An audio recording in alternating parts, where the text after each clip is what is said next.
a sobriety date. It's September 20th, 2011. So I'm just over 5 years sober. I've got a sponsor. His name is Peter S. And I have a home group.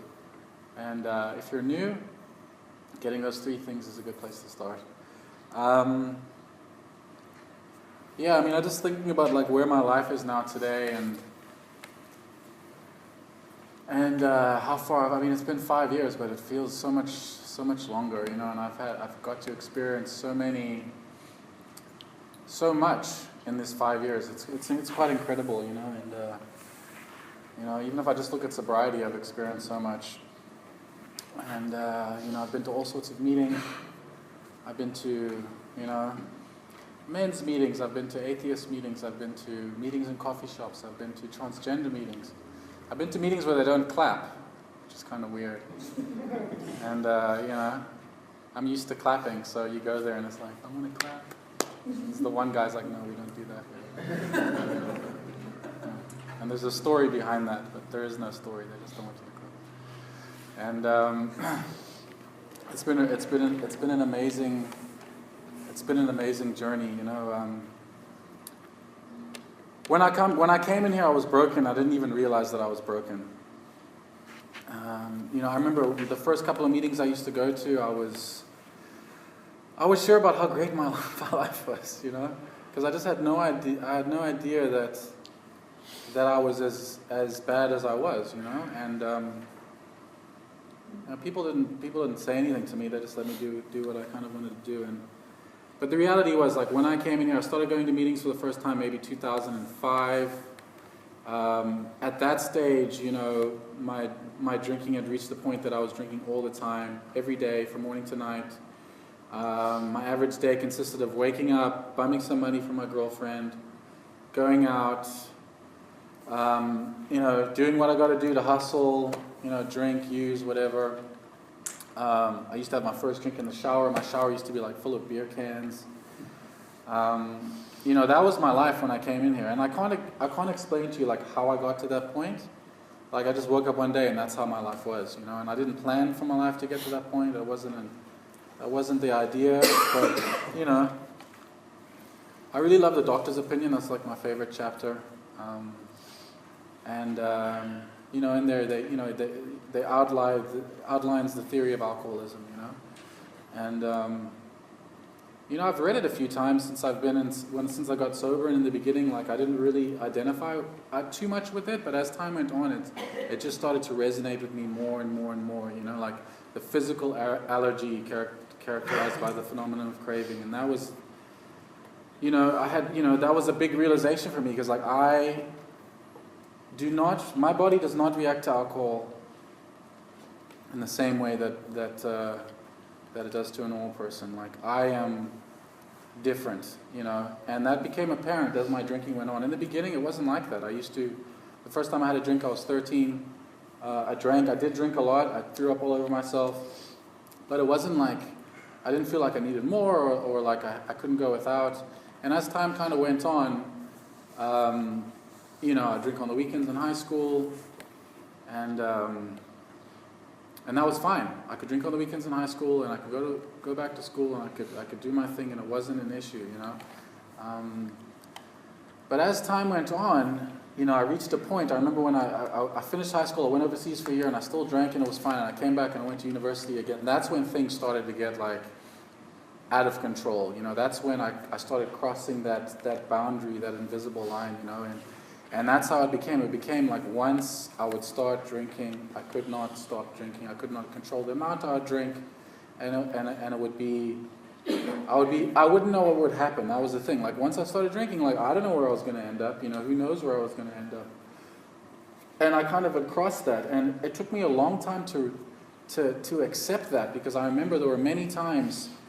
You know, Caleb knows this too. There was many times when I started getting sober, and I'd stay sober for like 30 days or so, and then I'd be like, okay, I'm gonna have a few drinks, you know, and then I would, you know, I'd buy like a certain amount of alcohol, and I'd be like, I'm gonna drink this, and then when I'm done, I'm just gonna go to bed and I'm gonna chill, you know, and I would drink that, and then I'd go back and get more, and then like it would be 3 or 4 days later, and I had been drinking for 3 or 4 days, and like there was no there was no control there, you know, there was no control there. And for me, like, I've had to accept that there's no circumstances in this world where I'll be able to control my drinking, you know. And so that was very evident when I came in here. That was very, like, that was the biggest issue I have. And, you know, that issue has been solved. Like, I don't struggle with that anymore. You know, I haven't had a drink for, you know, 5 years now.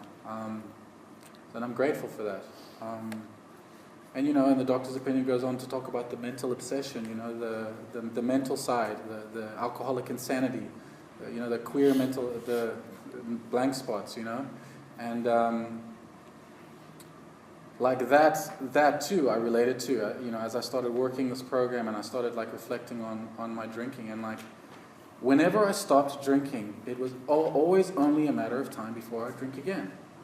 Like, the clock was ticking, you know, and I would come off a binge and I'd be like, I'm never going to drink again, and the remorse and the guilt and the, you know, the embarrassing things I'd done, and I'd make a resolution, I'm not going to drink again, you know, and that was a very sincere decision, you know. 5-6 days later, I'm convincing myself that it's not going to be that bad. This time it'll be different.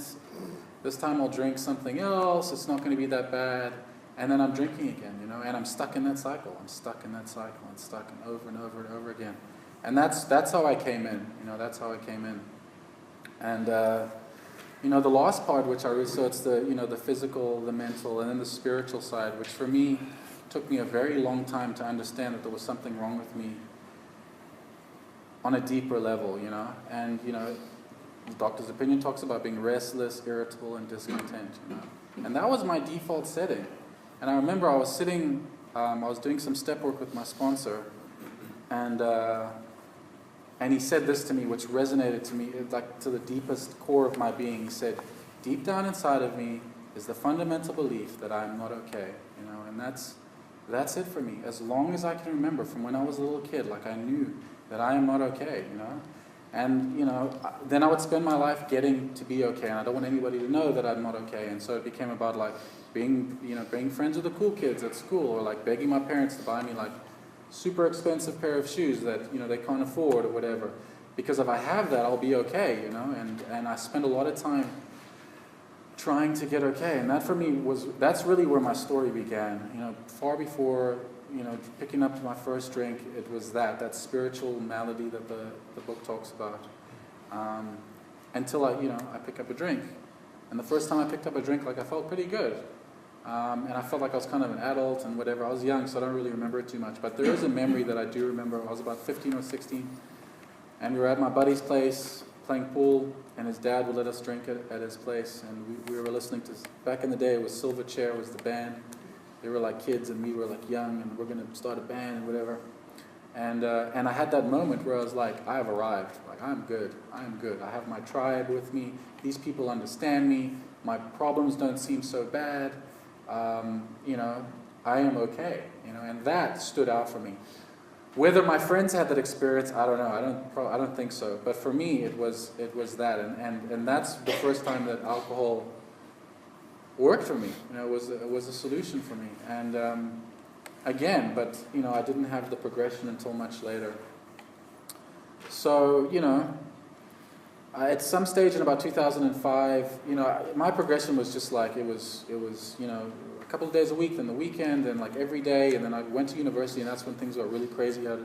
I had a girlfriend there, and we used to like party all the time, and I was holding it together, and I was kind of managed to graduate, and I got a job, and I'm kind of holding my life together, little bits and pieces here and there, trying to keep things from falling apart. And eventually things did fall apart, and I reached out to my dad, and I was like, I need help, and he said, okay, go to. I was in Cape Town at the time. He said, go to Durban, go to rehab. So I did that. I went to Durban, went to rehab, and he didn't realize how bad I was. And that was the beginning of my cycle of like rehab, come out of rehab, stay sober for a little while, relapse, hold it together for a bit, go back to rehab, and repeat. First rehab I went to, I stayed for 10 days. I didn't want to stay any longer. I left. My dad thought it would be a good idea to he bought a pub for me to run. So I went straight from rehab to going to run a pub, and that was just like crazy, you know. And that was crazy. I drank a lot of Jamesons. That was my Jameson's fate. I held it together. Eventually, I wanted to go back to rehab. And I remember the second time I went to rehab, like I really, really wanted to stop drinking. I checked myself in. I went to all the groups. I showed up. I did whatever I needed to do. And I got out of there, and I lasted like 4 days, you know, and I was drinking again. And that's when I realized, like, now even if I want to stop drinking, I can't. And that was like, then I started resigning myself to the fact that I'm probably going to be like this for the rest of my life, you know. So I kind of held it together. And in this time, in one of the rehab stints, I saw people come in and they did H&I and they shared a message. I didn't want what they have. I wasn't interested in that. But I related to what they said. And there was things about them which I admired. They sounded like me, but they were very courageous. That stood out to me. They were doing things. They were like taking responsibility and going to work and doing all this stuff. And that kind of stood out for me. And so I left there and I started going to meetings, and I'd go to meetings, and you know, I managed eventually to get a bit of time together, and I started working the steps, and I got a sponsor and everything, and like it was okay, but I didn't understand this disease properly. I thought it was just about the alcohol, so I handed over the alcohol. I was happy to do that. I was very clear that it was making my life unmanageable, but the other stuff I wasn't willing to hand over, you know, and I spent 3 years like that. Caleb knew me in this time, and like I didn't really change, and people still didn't like me, and I was still very arrogant, and eventually I reached a point where I was like, this is not working for me, I don't want to do this anymore, and I left, you know, and I was like, this is the cult, and I took a few people with me, and it was all like dramatic, and then I'm going to work my own program. So I got this book, Manifest Your Destiny. I got this book highlighting everything, meditating about guitars and being a rock star and hot girlfriends and stuff. And that was really, I took that seriously. I was like focused on that, you know. And I lasted a year, and then eventually I relapsed, you know. And I relapsed for a year, and I'm getting to the point where I'm going to get better, where I'm getting better now, and I'll you know, carry on from there. But you know, during this time, I was like, I'll never go back to AA again. I'd rather relapse and die than go back to AA. You know, I'm not going to do that. And I used to phone my sponsor on Sunday mornings, like, all like emo, like, oh, my life's a mess. He's like, why don't you go to a meeting? He's like, no, I don't want to go to a meeting. And eventually, I got to a point where my girlfriend at the time left me, and I really knew that like I was kind of like, I didn't have a job, and like I was just going nowhere, and I thought, you know, maybe I should actually try to get some help. And I phoned my sponsor, and he phoned Caleb, and they said I can go up to the house on the hill. I didn't have money. They said I could give my car as payment, and I was like, oh, I don't know about that. And my old sponsor was like, well, you know, how is this going to end? You know, you're going to lose more than just your car. And that for me was the beginning, because I really didn't like the house on the hill. I was not impressed with the people who went there. I didn't like what they did up there. I had a lot of opinions about it, and I let everybody know that. And I didn't realize they knew that they did. And because I was stubborn, you know, and people there were getting better, and I wasn't interested in getting better. So that was, for me, was like, that was my first part of surrender, and I remember it clearly, you know, my moment of surrender. I was sitting on the stairs outside, beautiful surroundings, and I was sitting with Caleb, and I had this overwhelming feeling that I'm completely fucked. And that was the first time I really had that, because before I was always like, I'll make a plan, and it's not that bad, and I'll be able to control this, and I'll get a job, and I'll sort this out. But I actually had that. It was like every time I try to sort my stuff out, I always end up back here. And by this time, like, I knew people in rehab. I'd come to rehab and I knew like 5 people there, you know. It was obvious that, you know, like I'm an alcoholic, you know. And I remember he said, you know, that's good. I was crying and stuff, and he said this is good because that means you'll change. And that was step 1 for me, you know, because it was clear, and I surrendered in that moment.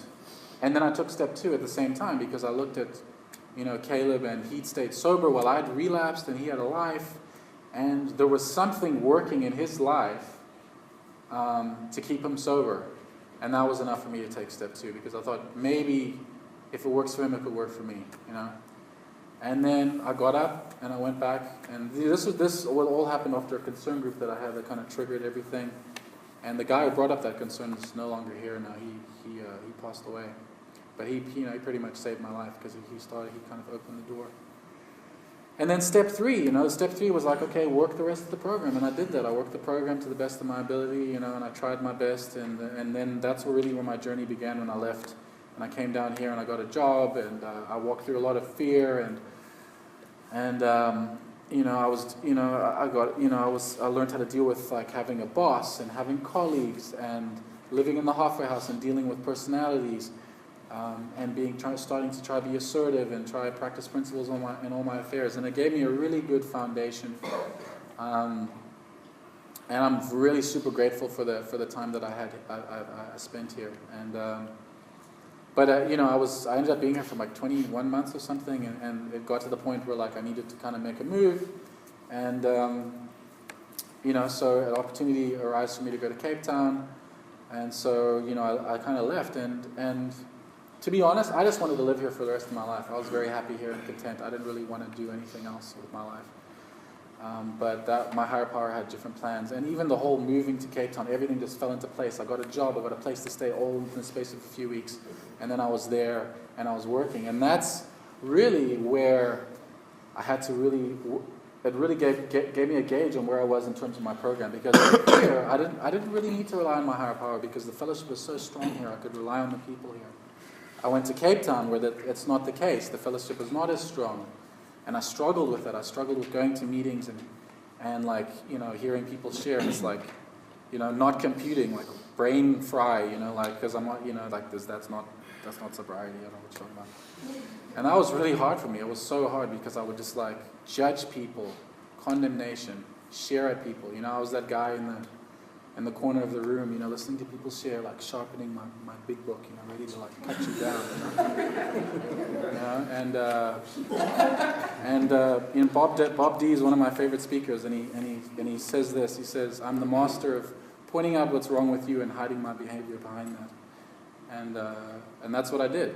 I did that, and thinking I'm being spiritual, and then at the same time I'm working and I'm really good at my work, and my boss is like, you're amazing at your job, and I'm like, yes, I love this, And then that became what I was looking for, that affirmation from work. So I'd go to work and work extra hours and kill myself and like constantly monitor what I say, because if I say this, then what are they going to think if I do that, and all that kind of stuff, and like, that spiritual malady, that's what I deal with today. I'm not okay, so I need to get okay. So I need your affirmation, I need your approval. I need to make money, I need to do all this stuff, and I start behaving in ways to kind of get that stuff that always leads me to a point of two places. Either I want to drink or I want to kill myself. And that's when I got to that crossroads when I was in Cape Town. I had to start working the steps again and start from the beginning, and then I actually had to start really looking at my stuff and being of service, And so when I would go to those meetings, I needed to be part of and be friends with the people that I judged and share honestly about when I'm struggling with stuff, and because I needed those people, and that really helped me a lot. It helped me get humble, and it made me realize that I can't judge people on their journeys. It's their journey, It's their journey. It's not mine.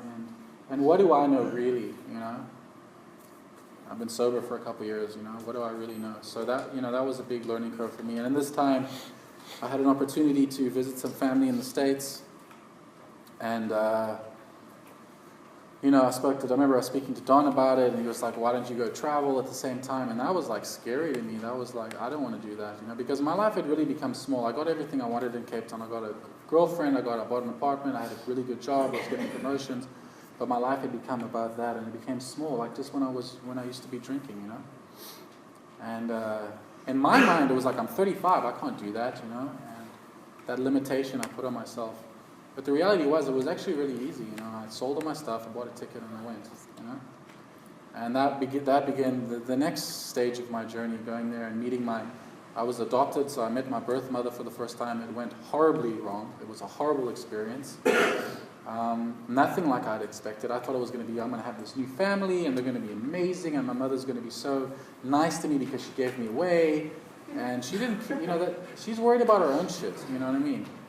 And there was all this family politics when I was there, and it was challenging. And then 2 weeks later, I'm on a train, and I'm on my way to San Francisco with $2,000 in my pocket, and I knew one person in San Francisco, But I did what I've always done. I go to meetings, go to lots of meetings. I share meetings. I get people's numbers. And before I knew it, I had a job, a place to stay, a fellowship. I'm going on like retreats with, AA retreats, and I'm fellowshipping, and I have a new home group, and I'm stuck in the mix again, and I'm in a safe place. And that's the great thing about AA, is that no matter where I go, like, I'll always be in a safe place. So I was in San Francisco for 5 months. I got on a train again. I went to Los Angeles. I had a friend there I owed amends to. I went and I made amends to him. We ended up being friends today. We're like very good friends today, and I'm super grateful for that. And then I had an opportunity to live in Los Angeles, and I'm still there today. And my life today is I go to lots of meetings. I have service. I hold service positions at most of the meetings I go to because I need to be of service. I extend myself to the newcomer, I look for the person who looks more uncomfortable than me, and I go talk to them at meetings, and I don't bombard them like I used to be. I used to be like, oh, you're new.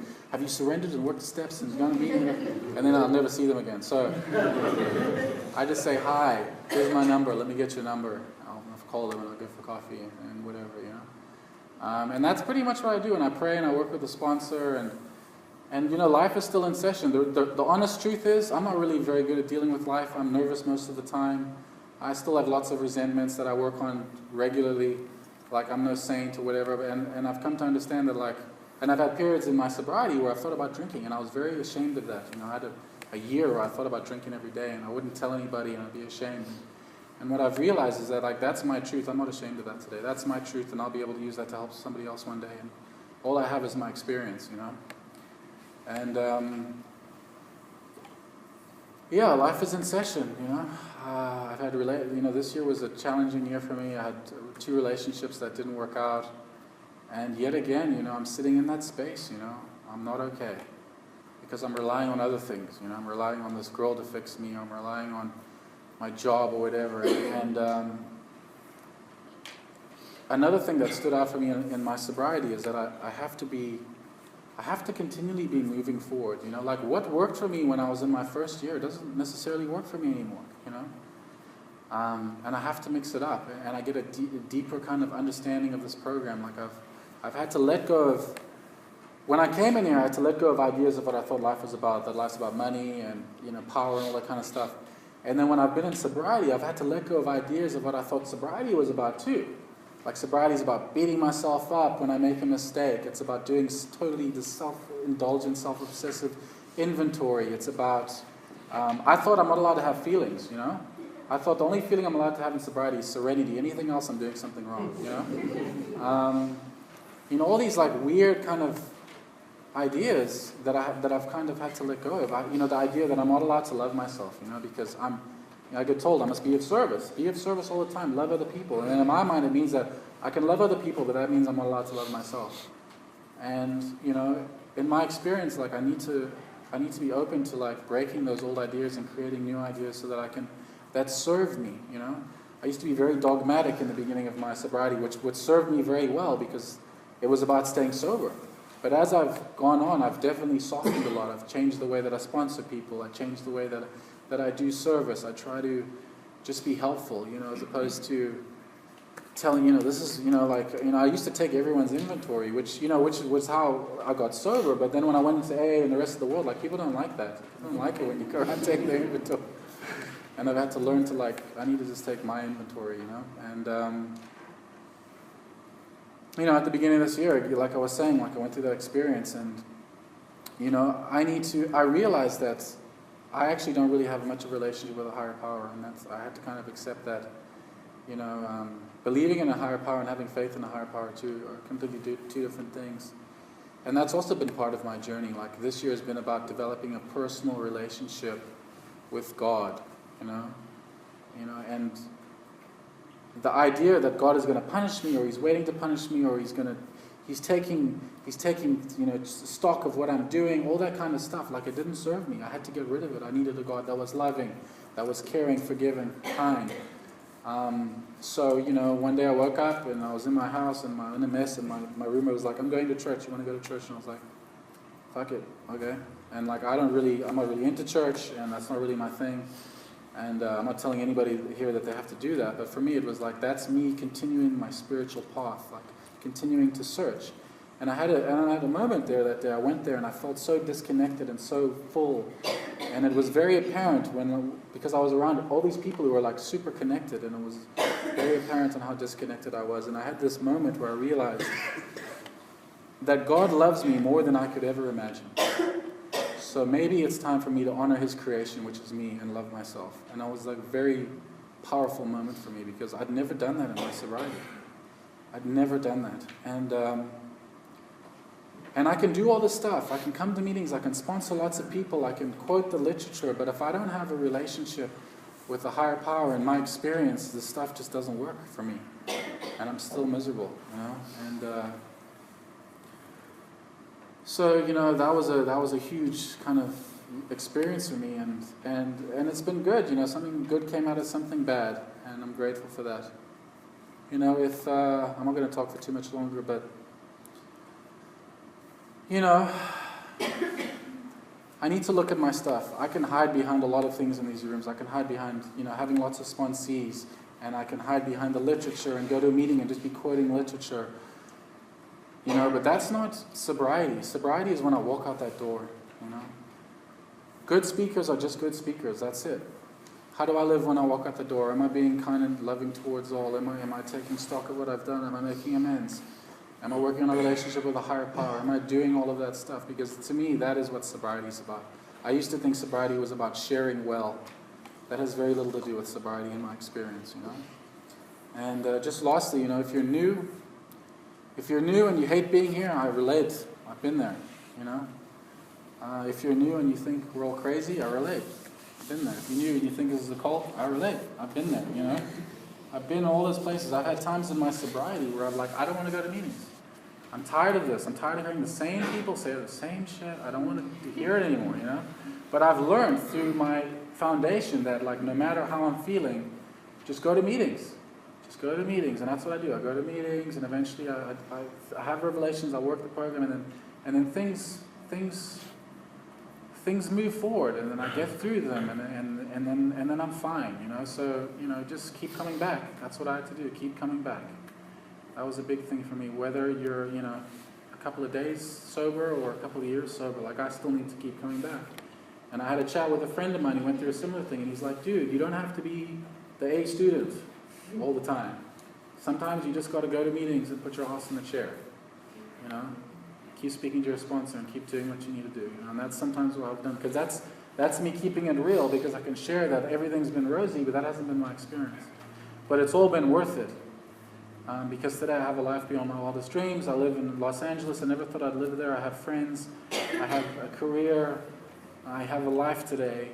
And the journey continues. You know, the journey is continuing to continue, and I'm getting more insights and more understandings of this program and my higher power.